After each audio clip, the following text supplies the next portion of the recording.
जय श्री कृष्णा, राधे राधे। दोस्तों आज मैं आप सभी भक्तों को लड्डू गोपाल की दिल को छू लेने वाली बिल्कुल सत्य लीला कथा सुनाऊंगी, जिसे सुनकर आपका प्रेम, आपका विश्वास अपने लड्डू गोपाल के प्रति प्रगाढ़ हो जाएगा। दोस्तों कभी कभी मेरे पास कमेंट आता है कि दीदी का सच में लड्डू गोपाल जी चमत्कार करते हैं। मेरे लड्डू गोपाल तो कभी चमत्कार नहीं करते हैं, हम तो वर्षों से उनकी सेवा पूजा करते हैं। और दोस्तों मैं तो बस इतना ही कहूँगी कि आज भी लड्डू गोपाल जी चमत्कार करते हैं, अपने भक्तों के साथ अनंत लीलाएं करते हैं, उन्हें अपने होने की अनुभूति कराते हैं। और दोस्तों मैं तो बस यही कहूँगी, अगर आपके लड्डू गोपाल जी ने आज तक आपके साथ कोई भी चमत्कार नहीं किया है तो आपको ज़रूरत है अपने भाव बढ़ाने की। क्या आपने कभी सोचा है कि आपकी भी आंखें अपने लड्डू गोपाल के प्रेम में कभी नम हो गई हो, आप भी अपने लाला के प्रेम में रोए हो? जिस दिन आप अपने लड्डू गोपाल के प्रेम में रोएंगे, उनसे इतना ज़्यादा प्रेम करने लगेंगे, आपके भाव सच्चे हो जाएंगे, मैं विश्वास के साथ कहती हूँ कि आपको भी अपने लड्डू गोपाल की लीलाओं की अनुभूति अवश्य होगी। तो दोस्तों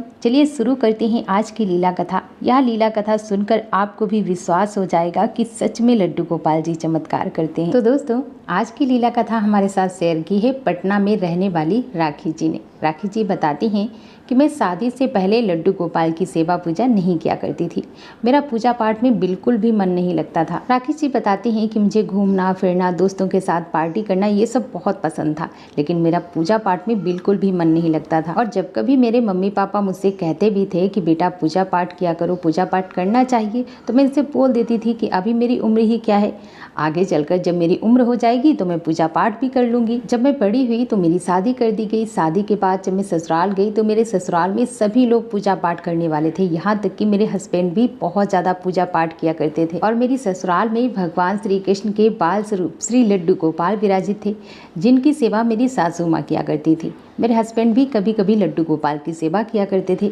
ये देखकर मैं बड़ी आश्चर्य होती थी। कभी कभी मुझे गुस्सा भी बहुत आता था, तो मैं अपने हस्बैंड से बोल भी देती थी कि क्या करते हो तुम लोग, एक मूर्ति है उसको क्या भोग लगाना, क्या स्नान कराना, मन से ही पूजा कर लो ना। तो मेरे हस्बैंड मुझे समझाते थे कि ऐसा नहीं बोलते, वो लड्डू गोपाल जी हैं, एक बच्चे की तरह उनकी सेवा पूजा की जाती है और मम्मी लड्डू गोपाल से बहुत प्रेम करती हैं, कई वर्षों से वो उनकी सेवा पूजा करती हैं। और हाँ, तुम भी मम्मी के साथ लड्डू गोपाल की सेवा पूजा किया करो, तभी तुम भी भक्ति के मार्ग में जाओगी, तभी तुम्हें समझ में आएगा कि लड्डू गोपाल जी की सेवा कैसे की जाती है और क्यों की जाती है। मैं अपने पति की बातें सुन तो लेती थी, लेकिन उनकी बातों को नहीं मानती थी। मैं लड्डू गोपाल की सेवा नहीं करती थी, मेरी सासू माँ ही लड्डू गोपाल की सेवा किया करती थी। एक बार क्या हुआ, मैं और मेरे हस्बैंड शाम को लेटे हुए थे, तो मेरे हस्बैंड ने लड्डू गोपाल की सत्य लीला कथा मुझे सुनाई। लड्डू गोपाल का चमत्कार जो है मोबाइल पर मुझे यूट्यूब पर सुनाया, और मेरे हस्बैंड ने कई लीलाएं मुझे सुनाई, कई चमत्कारी लीलाएं मुझे सुनाई, लेकिन मुझे उनकी बातों पर विश्वास नहीं हो रहा था। मुझे लगता था कि ये सब फेक है,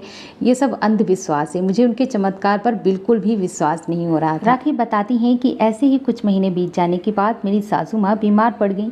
जब वो बीमार पड़ गई तो उन्होंने मुझसे कहा कि बहू तुम लड्डू गोपाल की सेवा कर दिया करो, उन्हें स्नान करा दिया करो, भोग लगा दिया करो। इसके बाद मैं लड्डू गोपाल को स्नान तो करा देती थी, उन्हें भोग भी लगा देती थी, लेकिन कभी कभी मुझे गुस्सा बहुत आता था कि सासू माँ ये सब मुझसे क्या करवाती हैं, मूर्ति को भोग लगाना, स्नान कराना, उन्हें शयन कराना, ये सब क्या है। मुझे ये सब बिल्कुल भी अच्छा नहीं लगता था और ना ही मेरा पूजा पाठ में मन लगता था, लेकिन मैं मम्मी जी का मन रखने के लिए लड्डू गोपाल की सेवा करती थी। इसके बाद धीरे धीरे कई दिन बीत गए। एक दिन मेरी सासू माँ ने मुझे बुलाया और अपने पास बिठाकर बोली, देखो बेटा, लड्डू गोपाल की सेवा मन से किया करो, लड्डू गोपाल जी साक्षात हैं, वो भगवान श्री कृष्ण के बाल स्वरूप हैं। क्योंकि दोस्तों हम अपने घर में जब कोई काम अच्छे से नहीं करते हैं ना, मन से नहीं करते हैं, तो हमारे घर में बड़े समझ जाते हैं कि ये काम हमने अच्छे से नहीं किया है। ऐसे ही राखी जी बताती हैं कि मेरी सासू माँ भी समझ जाती थी कि मैं लड्डू गोपाल की सेवा अच्छे से नहीं करती हूँ, मन से नहीं करती हूँ, इसीलिए मुझे उन्होंने अपने पास बिठाया और वो मुझे अपने पास बिठाकर कहने लगी कि देखो बहू, लड्डू गोपाल जी साक्षात हैं, वो भगवान श्री कृष्ण हैं, उनकी अच्छे से सेवा किया करो, क्योंकि लड्डू गोपाल हमारे घर की और हमारे घर के सभी सदस्यों की रक्षा करते हैं, हमें सही रास्ता दिखाते हैं। पहले हम लोग बहुत ज़्यादा परेशान रहते थे, हमारे घर की आर्थिक स्थिति बिल्कुल भी ठीक नहीं थी, लेकिन लड्डू गोपाल के आने के बाद ही हमारे घर की स्थिति सुधर गई है। लड्डू गोपाल के आने की वजह से ही हमारे घर में खुशियाँ आई हैं, इसीलिए तुम लड्डू गोपाल की सेवा अच्छे से किया करो। मेरे ना होने पर जब मैं मर जाऊंगी उसके बाद तुम ही तो लड्डू गोपाल की सेवा करोगी, और कौन है हमारे घर में लड्डू गोपाल की सेवा करने वाला, उनका ध्यान रखने वाला। और जब तुम इनकी अच्छे से सेवा पूजा करोगी, इनसे प्रेम करोगी, तो ये तुम्हारे साथ हर पल हर क्षण रहेंगे, हर सुख दुख में तुम्हारे साथ रहेंगे, हर संकट से तुम्हें बचाएंगे। इसके बाद राखी जी बताती हैं कि मेरे हस्बैंड ने भी मुझे समझाया कि तुम इनकी अच्छे से सेवा किया करो।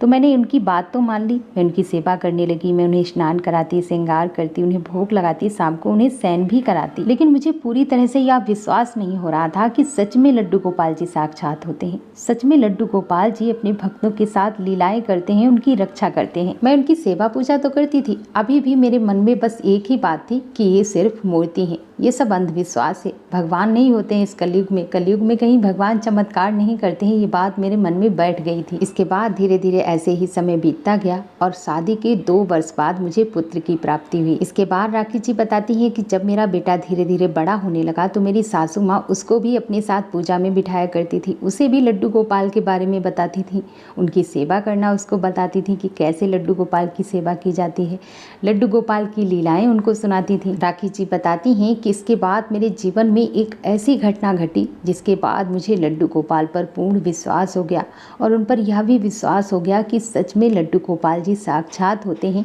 और वो अपने भक्तों के साथ साक्षात लीलाएं करते हैं, चमत्कार करते हैं। राखी बताती हैं कि उस वक्त मेरा बेटा लगभग 5 वर्ष का हो गया था।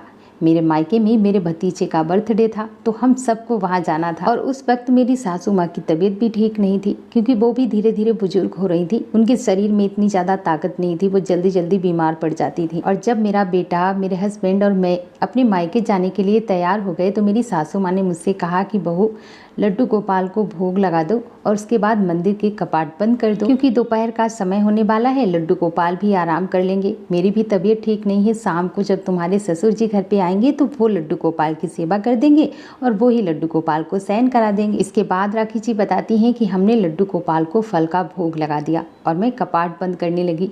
जैसे ही मंदिर का कपाट मैंने बंद किया तो उसमें साइड में एक कील निकली हुई थी, उसी कील में मेरी साड़ी फंस गई। अब जब उस कील में मेरी साड़ी फंस गई तो मैं इसे निकालने लगी, बहुत देर तक उस कील में से मेरी साड़ी नहीं निकली। पता नहीं किस तरीके से साड़ी मेरी फंस गई थी, ऐसा लग रहा था कि किसी ने हमारी साड़ी को पकड़ के रखा है। मायके जाने की बहुत ज़्यादा खुशी हो रही थी, हम जल्दी जल्दी मायके जाने की तैयारी में थे, लेकिन मेरी साड़ी फंसने की वजह से मुझे और भी ज़्यादा गुस्सा आने लगा कि सासू माँ भी क्या, मतलब कहीं भी जा रहे हो तो सबसे पहले इनके लड्डू गोपाल को भोग लगा दो। इसी वजह से मुझे अंदर ही अंदर बहुत गुस्सा आने लगा और उसी गुस्से की वजह से, गुस्से में ही मैंने साड़ी का पल्लू जोर से खींच लिया जिसकी वजह से मेरी साड़ी का पल्लू फट गया। और जब मेरी साड़ी का पल्लू फंस गया तो मुझे और भी ज़्यादा गुस्सा आने लगा। इसके बाद मैंने अपने हस्बैंड को सारी बात बताई और गुस्से में मैंने उनसे यह भी कह दिया कि कहीं भी अगर जाओ तो उससे पहले इनके लड्डू गोपाल को भोग पहले लगा दो। ना ही मैं भोग लगाने जाती और ना ही मेरी साड़ी फटती। इसके बाद राखी जी बताती हैं कि मैंने साड़ी चेंज की, इसके बाद मैं घर से निकली तब तक 15 से 20 मिनट और हो गए। फिर उसके बाद हम लोग निकल गए बाइक से अपने मायके की तरफ। लगभग 1 घंटे का सफ़र था, मेरे मायके की दूरी 1 घंटे की थी। और इसके बाद जब हम लोग घर से निकले तो गुस्से में ही निकले, इसीलिए हमेशा कहा जाता है कि जब भी घर से बाहर जाओ तो कभी भी लड़ाई झगड़ा करके नहीं जाना चाहिए, हमेशा ठाकुर जी का ध्यान करके ही घर से बाहर जाना चाहिए। लेकिन हम लोग तो रास्ते में भी बहस करते हुए जा रहे थे कि तुम्हारी मम्मी की वजह से आज मेरी साड़ी फट गई, ये हो गया वो हो गया, मतलब सारी बातें हम लोग रास्ते में करते हुए जा रहे थे कि तभी अचानक से सामने से एक कार ने हमारी बाइक में ऐसी टक्कर मारी कि हम लोग दूर जाकर गिरे। बताती हैं राखी कि एक्सीडेंट इतना तेज हुआ था कि मुझे लग रहा था कि पता नहीं अब क्या हुआ होगा, मेरे बेटे की कितनी ज़्यादा चोट आई होगी, मेरे हस्बैंड के, मतलब मुझे उस टाइम पे कुछ भी समझ में नहीं आ रहा था। जैसे ही कार से टक्कर लगी हम लोग दूर जाकर गिरे, वहाँ पर एकदम से भीड़ इकट्ठा हो गई, सब लोग हमारे पास आ गए, उन लोगों ने हमें उठाया, मेरे बेटे को उठाया और वो लोग मुझे मेरे हस्बैंड के पास लेकर गए।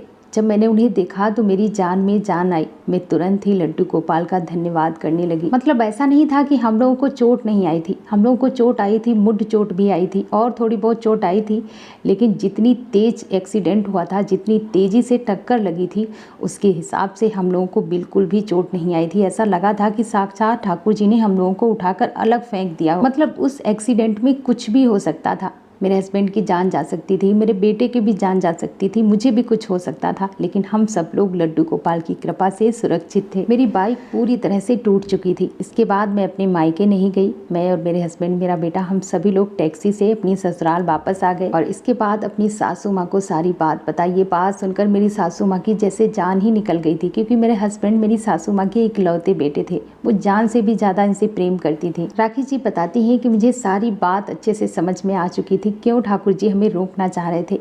इसीलिए वो मेरी साड़ी का पल्लू स्कील में फंस गया था, क्योंकि ठाकुर जी हमें रोकना चाहते थे। लेकिन कभी कभी होता क्या है ना, जब हम अपने घर में विराजित लड्डू गोपाल पर पूर्ण विश्वास नहीं करते हैं, उनको साक्षात नहीं समझते हैं, तो उनकी लीलाओं को भी नहीं समझ पाते हैं, उनके संकेतों को भी नहीं समझ पाते हैं। और हमारे लड्डू गोपाल जी हम सब पर इतना बड़ा संकट आने से पहले हमें रोक रहे थे। लेकिन फिर भी जो भी हुआ अच्छा ही हुआ, क्योंकि लड्डू गोपाल की कृपा से ही हम सबकी जान बच गई, क्योंकि एक्सीडेंट में कुछ भी हो सकता था। इसके बाद से ही राखी जी बताती हैं कि मुझे लड्डू गोपाल की लीलाओं पर और लड्डू गोपाल पर पूर्ण विश्वास हो गया कि सच में लड्डू गोपाल जी साक्षात होते हैं और वो अपने भक्तों के साथ हर सुख दुख में हमेशा साथ रहते हैं और उनकी रक्षा करते हैं, क्योंकि ठाकुर जी जहाँ होते हैं साक्षात होते हैं और अपने भक्तों की हमेशा रक्षा करते हैं। बस आपको उन पर पूर्ण विश्वास होना चाहिए। जैसे कि राखी की सासू माँ को अपने लड्डू गोपाल पर विश्वास था कि हमारे लड्डू गोपाल जी हमारे बच्चों के साथ कभी गलत नहीं होने देंगे। दोस्तों,